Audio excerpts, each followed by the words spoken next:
और इसी बीच एक और बड़ी खबर आपको दिखा रहे हैं। दिल्ली एनसीआर में बढ़ा प्रदूषण का स्तर। एनसीआर में कई जगहों पर हवा का स्तर बेहद खराब। दिल्ली में एयर क्वालिटी इंडेक्स 228, फरीदाबाद में 304 तक पहुंचा। गुरुग्राम में एयर क्वालिटी इंडेक्स 186, गाजियाबाद में भी प्रदूषण खराब। 22 अक्टूबर को प्रदूषण का स्तर बेहद खराब होने की आशंका, यानी कि कल 6 दिनों तक प्रदूषण बेहद खराब स्थिति में रह सकता है। ये बड़ी खबर आपको दिखा रहे हैं हम। तो सेंट्रल पोल्यूशन कंट्रोल बोर्ड के ने ये जानकारी दी है। एयर क्वालिटी इंडेक्स बुधवार को यानी कि 228 रहा। एनसीआर में कुछ जगहों पर ये बेहद खराब स्तर पर अब पहुंच गया है। आगे आने वाले 6 दिनों में की अगर हम बात करें तो काफी ज्यादा चुनौतियां हो सकती हैं। एयर क्वालिटी इंडेक्स जो है वो बढ़ सकता है, प्रदूषण का जो स्तर है वो बढ़ सकता है। 22 अक्टूबर को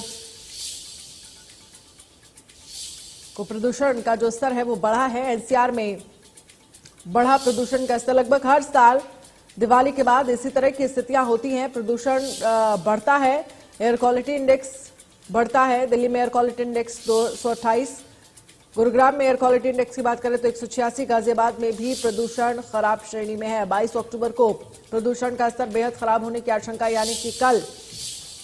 और उसके बाद दिवाली की अगर हम बात करें, दिवाली के बाद की बात करें तो प्रदूषण का स्तर जो है वो लगातार बढ़ता जाता है। गाजियाबाद की अगर हम बात करें तो 276 एयर क्वालिटी इंडेक्स यहां पर दर्ज किया गया है। दिल्ली में एयर क्वालिटी इंडेक्स 228, गुरुग्राम की बात करें तो 186 दर्ज किया गया है एयर क्वालिटी इंडेक्स। 22 अक्टूबर को प्रदूषण का स्तर बेहद खराब होने की आशंका। लेकिन इन सब के बीच सरकार की तरफ से क्या इंतजाम किए गए हैं आपको बता दें। पटाखों पर पूरी तरह से बैन है हरियाणा में और दिल्ली एनसीआर में। दिल्ली में पटाखे बेचने और पटाखे फोड़ने दोनों पर मनाही है।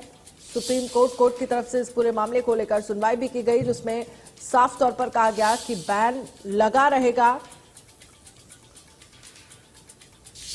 जनवरी 2023 तक किसी भी तरह के कोई पटाखे नहीं फोड़े जा सकते। दिवाली से पहले एक बार फिर प्रदूषण खतरनाक स्तर पर पहुंचता हुआ नजर आ रहा है। कई इलाकों की हवा में प्रदूषण का लेवल खराब लेवल में है तो कुछ जगहों पर गंभीर स्थितियां बनी है। देखिए हमारे संवाददाता की रिपोर्ट। देश की राजधानी दिल्ली में दम घुटने लगा है। जी हां, हम पॉल्यूशन की बात कर रहे हैं जिसका लेवल लगातार बढ़ता जा रहा है। सरकार चिंतित है, इसीलिए ग्रैप लागू किया गया, ग्रेडेड रिस्पांस एक्शन प्लान, जिसका दूसरा जो पार्ट है वो भी लागू किया जाने वाला है। ग्रैप होता क्या है? दरअसल ग्रैप होता है जिसके तहत पॉल्यूशन बढ़ने पर पाबंदियां लगाई जाती हैं और देश की राजधानी दिल्ली और एनसीआर में अब वो पाबंदियां भी पूरी तरह से लागू होने लगी हैं, जिसमें डीजल के जनरेटर को चलाने पर रोक से लेकर कोयले वाले जो तंदूर हैं उस पर रोक लगा दी जाती है। लोगों से अपील की जाती है कि वो ज्यादा से ज्यादा पब्लिक ट्रांसपोर्ट का इस्तेमाल करें। लेकिन मैं इस समय कहां मौजूद हूं? मैं इस समय दिल्ली के सबसे पॉल्यूटेड इलाके में मौजूद हूं। दिल्ली का ये आनंद विहार इलाका है। आप देखिए, आपको रोड पर भारी संख्या में यहाँ पर वाहन नजर आएंगे। और इसके अलावा अगर हम इर्द गिर्द की बात करें तो मेरे ठीक सीधे हाथ पर अगर मैं इधर दिखाने की कोशिश करूं तो यहाँ पर आपको कौशाम्बी का रोडवेज बस डिपो नजर आएगा और ठीक इसी रोडवेज बस डिपो के सामने आनंद विहार रेलवे स्टेशन और साथ साथ बस टर्मिनल भी है। आप समझ सकते हैं कि किस तरह से यहाँ का सिनेरियो है और किस तरह से भीड़भाड़ जो है वो रहती है और वाहनों की संख्या भी काफी ज्यादा रहती है। और इसीलिए मैंने शुरू में ही कहा कि राजधानी दिल्ली का सबसे पॉल्यूटेड इलाका आनंद विहार, जहां पर एयर क्वालिटी इंडेक्स जिससे हम मापते हैं पॉल्यूशन को, अगर उसकी बात करें तो वो 397 है, यानी वेरी पुअर कैटेगरी में यहाँ की आबो हवा आ चुकी है।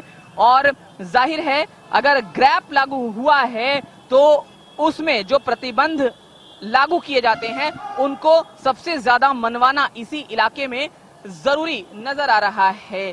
सीधे और साफ शब्दों में कहें तो यहाँ की जो हवा है वो सांस लेने योग्य नहीं है। और दिवाली से पहले ही अगर ये हाल है तो दिवाली और उसके बाद क्या कुछ हाल होगा वो आप समझ सकते हैं। पास में मेट्रो स्टेशन भी है। लोगों को यह सलाह दी जा रही है, लोगों से आग्रह किया जा रहा है कि वो अब पब्लिक ट्रांसपोर्ट का इस्तेमाल ज्यादा करें और इसके लिए कई तरह के जो उपाय हैं वो भी दिल्ली सरकार की तरफ से किए जाते हैं। तमाम जो लोग हैं, देखिए आपको मास्क लगाए हुए लोग भी नजर आएंगे और लोगों से ये कहा भी जा रहा है कि कोरोना का तो कहर हालांकि चल ही रहा था, धीरे धीरे वो कम भी हुआ और काफी कम हो गया, लेकिन अब मास्क पॉल्यूशन से बचने के लिए जरूरी है, तो उसकी अपील भी लोगों से अब और ज्यादा बढ़ने लगेगी और धीरे धीरे ये माना जा रहा है कि अब मास्क जो है वो और ज्यादा इंपॉर्टेंट पॉल्यूशन से बचने के लिए अपनी भूमिका निभाने वाला है। लोग जो रोड पर हैं या फिर अपने दूसरे कामों तक जा रहे हैं, दिवाली पर अपने घर वगैरह जा रहे हैं, देखेंगे। सर 1 मिनट दीजिए। लोग जो हैं वो जाहिर है अपने गंतव्यों तक, अपने घरों तक पहुंच रहे हैं और भीड़ जो है वो जाहिर तौर पर बढ़ी है। सर 1 मिनट रुकिए, ये बताइए सर, हम जहां मौजूद हैं इस समय, आनंद विहार ये इलाका है, भीड़ काफी ज्यादा है, यहाँ का एयर क्वालिटी इंडेक्स जिससे हम पॉल्यूशन मापते हैं वो सबसे ज्यादा है, क्या महसूस हो रहा है? आंखों में जलन, अभी से खराश महसूस होने लगी है क्या? हो रही है, क्योंकि अब दिवाली भी आ रही, पटाखे वटाखे भी फूट रहे हैं जी। और ठंडी में क्या होता है ना, पराली वगैरह जलती है तो इस चक्कर में हो जाता है। इसका कोई सोल्यूशन नहीं है, ये आएगा और जाएगा। कह रहे हैं इस पॉल्यूशन से बचने के लिए जद्दोजहद भी करते हुए हमें दिवाली और उसके आसपास नजर आते हैं। अब आशंका ये है कि दिवाली को महज कुछ दिन का वक्त बचा है, लेकिन 2 दिन बाद तक ये जो पॉल्यूशन का स्तर है वो और बढ़ सकता है। अभी हालांकि आनंद विहार में 397 एयर क्वालिटी इंडेक्स है, जिसमें PM 2.5 और PM 10 की वो मात्रा काफी ज्यादा है, जिससे जो हवा है वो हानिकारक होती है सांस लेने